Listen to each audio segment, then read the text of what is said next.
Grace is receiving what we do not deserve. At least if you get your theology from social media, that is what grace is. What is the problem with that definition, you might ask? Well, for starters, it reduces grace from a noun and a verb to an adjective and an adverb. In other words, it isn't the power of the kingdom, rather, it's a policy, a characteristic, an attribute of something else, something greater. Another problem is that it highlights the sinner, what the sinner gets, and how the sinner gets it. Sure, it explicitly states that we don't deserve what we get, but again, that is highlighting the sinner.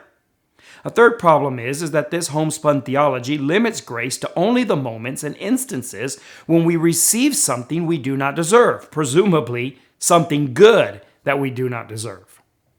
This would mean that it is not the grace of God when we get exactly what we do deserve, or when we get something bad we didn't deserve, or when we get nothing at all.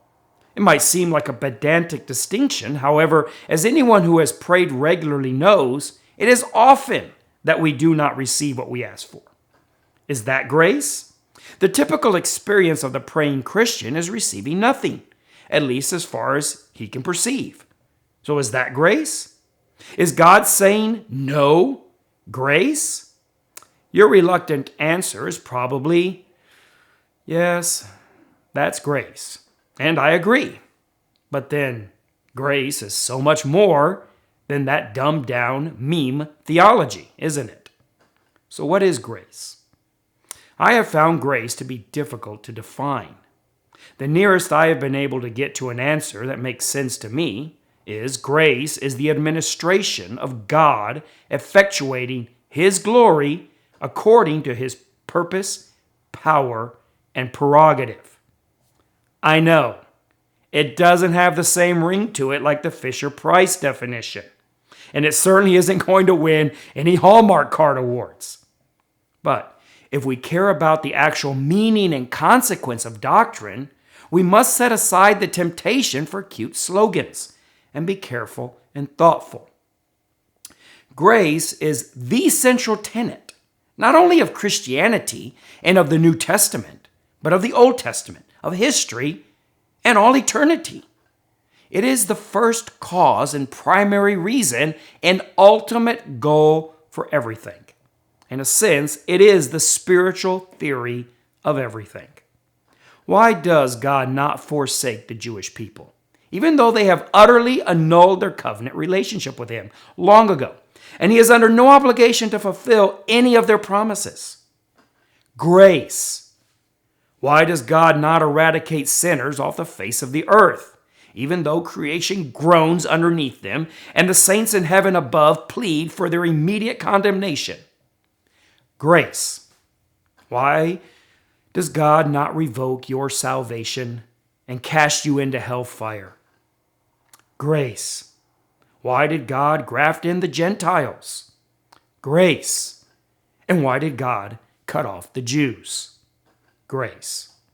Why does He hear and answer prayer, giving you what you ask?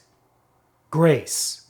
And why does He dull His hearing and simply not respond to your crying and pleading? Grace. It seems to me that much of the confusion regarding the overlap between the Old and New Testaments is resolved when we take grace truly into account. Rather than conceptualize God's future treatment of Israel as resulting from a requirement or constraint upon Him, it makes far more sense to accept that God owes them nothing, and His willingness to fulfill His promises to them is not a function of the Old Covenant that has long since faded, died, and been nullified. Should God had cleanly and appropriately rejected Israel, as He warned often He would do, everything would make perfect sense.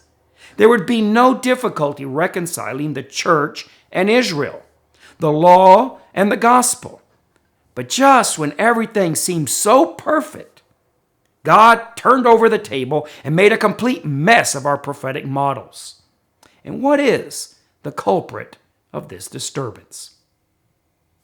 You guessed it, grace.